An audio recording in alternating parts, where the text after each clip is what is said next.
सभी का आपके अपने YouTube चैनल स्टडी विद स्मृति में। आइए शुरू करते हैं आज की क्लास। आज की क्लास में मैं आप लोगों को कराने वाली हूँ प्रैक्टिस सेट 16 को। इस प्रैक्टिस सेट 16 की खास बात यह है कि इसमें मैंने वैसे क्वेश्चन आंसर को शामिल किया है जो झारखंड के ज्योग्राफी विषय से हैं। ये उन सारे स्टूडेंट के लिए हेल्पफुल हो जाते हैं जो झारखंड एसएससी सीजीएल और झारखंड पीएससी की तैयारी कर रहे हैं। लेकिन क्लास को शुरू करने के पहले उम्मीद करती हूँ कि आप सभी अपने अपने घर में स्वस्थ होंगे, सुरक्षित होंगे और सरकार के द्वारा दिए जा रहे दिशा निर्देशों का सही तरीके से पालन कर रहे होंगे। और उन सारे मेरे मित्रों को स्टडी विद स्मृति चैनल की तरफ से हार्दिक शुभकामनाएं हैं जिन्होंने अपना रिजल्ट छठी संयुक्त असैनिक सेवा प्रतियोगिता परीक्षा में पक्का किया है। चलिए शुरू करते हैं आज की क्लास को। लेते हैं आज का पहला प्रश्न। आज का पहला प्रश्न है कि कनहर जलाशय परियोजना झारखंड के किस स्थान पर प्रस्तावित है। तो कनहर जलाशय परियोजना जो है वो झारखंड के गढ़वा जिला में प्रस्तावित है। गढ़वा जिला जो झारखंड का उत्तर पश्चिम का क्षेत्र है, गढ़वा जिला, और ये 3 राज्यों से अपनी सीमा को साझा करता है। एक तो है छत्तीसगढ़, दूसरा है उत्तर प्रदेश और तीसरा है बिहार। इन तीनों राज्यों से गढ़वा जिला जो है अपनी सीमा को साझा करता है और ऐसा करने वाला झारखंड का एकमात्र जिला यही है जो 3 राज्यों से लगता है। यहाँ पर जो परियोजना चलाई जा रही है, कनहर जलाशय परियोजना जो प्रस्तावित है, इस परियोजना के द्वारा पलामू जिला और गढ़वा जिला में सिंचाई के कार्य किए जाने हैं। उससे वहां का जो क्षेत्र है वो उसका लाभ लेगा। ये परियोजना अभी प्रस्तावित है, आगे बढ़ नहीं पा रही है, कुछ समस्या विस्थापनों से संबंधित है। लगभग 5000 एकड़ भूमि जो है वो डूब के क्षेत्र में आ जाता है इस परियोजना के अंतर्गत, जिस कारण से वहां के लोग जिनको विस्थापित किया जा रहा है तो पुनर्स्थापन से संबंधित समस्याएं जो है वो विकराल रूप धारण करती जा रही हैं। और आपने जाना कनहर जलाशय परियोजना कहाँ पर है, तो ये गढ़वा जिला में प्रस्तावित है। अगला प्रश्न है चरक खुद्र गर्म जल कुंड झारखंड के किस जिले में है। तो चरक खुद्र गर्म जल कुंड जो है वो झारखंड के धनबाद जिले में है। और इस गर्म जल कुंड जो है चरक खुद्र गर्म जल कुंड, एक मान्यता है इससे संबंधित कि इस गर्म जल कुंड में जो नहाते हैं उनका चर्म रोग जो है वो खत्म होता है और इसके जल को ग्रहण करने से पेट से संबंधित समस्याएं जो है वो खत्म होती हैं, ऐसी मान्यता है। और ऐसा कहा भी जाता है कि चूंकि वहां की भूमि सल्फर की सल्फर जो होती है उसकी अधिकता होने के कारण ये गर्म जल कुंड जो है इस तरीके के खूबी को रखता है, ये इसकी विशेषता है। अगला प्रश्न है कि कुआं के द्वारा सर्वाधिक सिंचाई वाला जिला कौन सा है। तो कुआं के द्वारा सबसे ज्यादा सिंचाई वाला जिला जो है वो है गुमला। कल की क्लास में मैंने आपको बताया था कि झारखंड के क्षेत्र में सबसे अधिक सिंचाई जो है वो कुओं के द्वारा की जाती है, कुओं से की जाती है।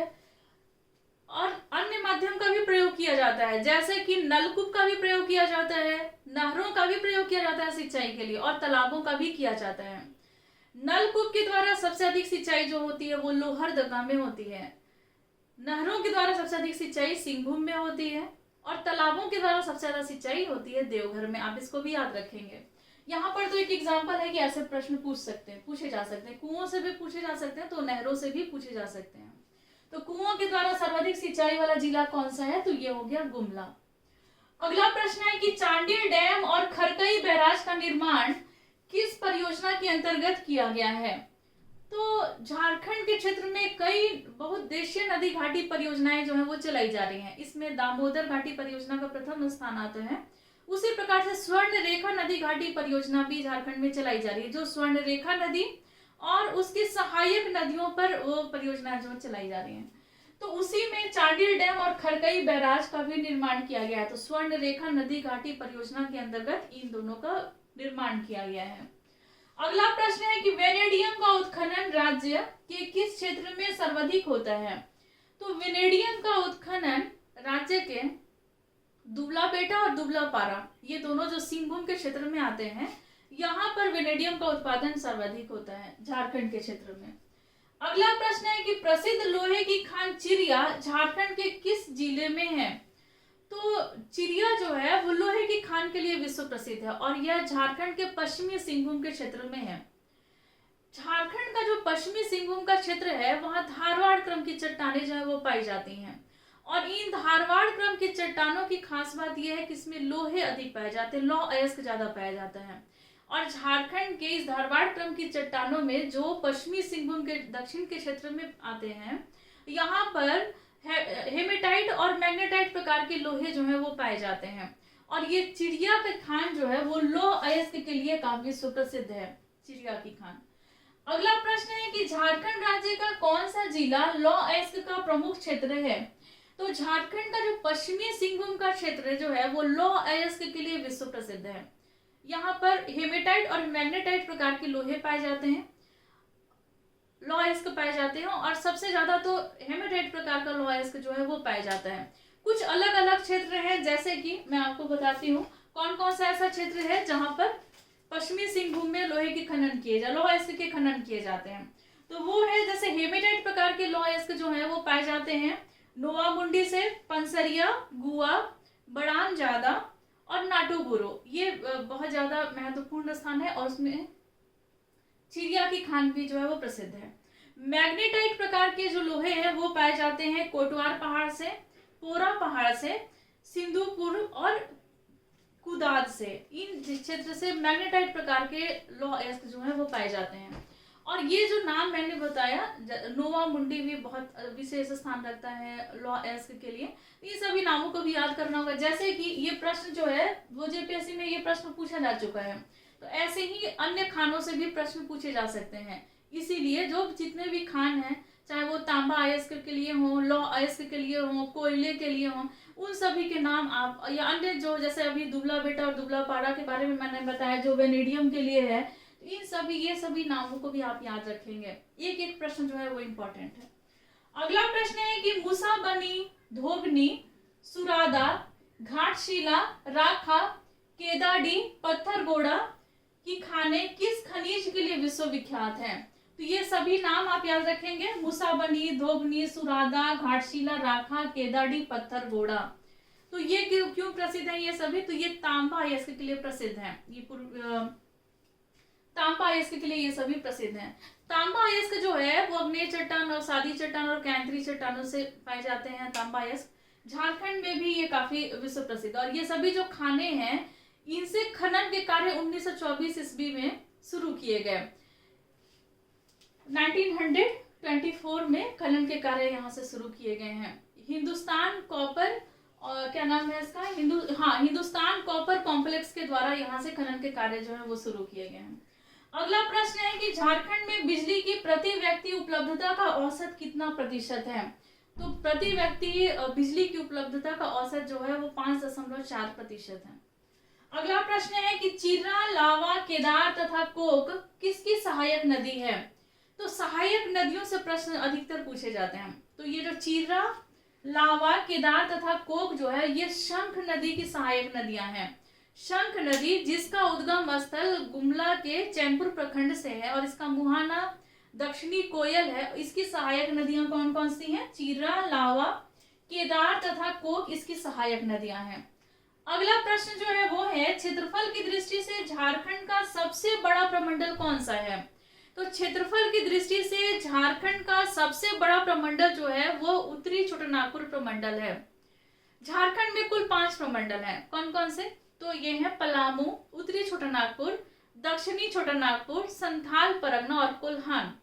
इन 5 प्रमंडल में से अगर क्षेत्रफल के आधार पर अगर देखा जाए तो सबसे बड़ा प्रमंडल जो है वो है उत्तरी छोटानागपुर। अब अगला प्रश्न है कि केरीदा, मालूदा, तमासीन, गोवा, डुमेर सुमेर जलप्रपात झारखंड के किस स्थान पर हैं? तो ये जितने भी जलप्रपात हैं आप नाम याद रखिएगा। सिंगल भी कहीं से प्रश्न पूछा जा सकता है, जैसे कि तमासीन जलप्रपात कहाँ पर है, या गोवा जलप्रपात कहाँ पर है, या फिर डुमेर सुमेर जलप्रपात कहाँ है, या फिर केरीदा जलप्रपात कहाँ है। तो ये सभी जलप्रपात जो है वो चतरा जिला में है। चतरा जिला झारखंड के उत्तर में है, बिहार से सीमा साझा करता है। और ये जो चतरा जिला है इसका स्थापना वर्ष 1991 ईस्वी 1991 है। अगला प्रश्न है कि जूट की भांति झारखंड राज्य में उत्पादित रेशे को क्या कहा जाता है? तो इसको मेस्टा कहा जाता है।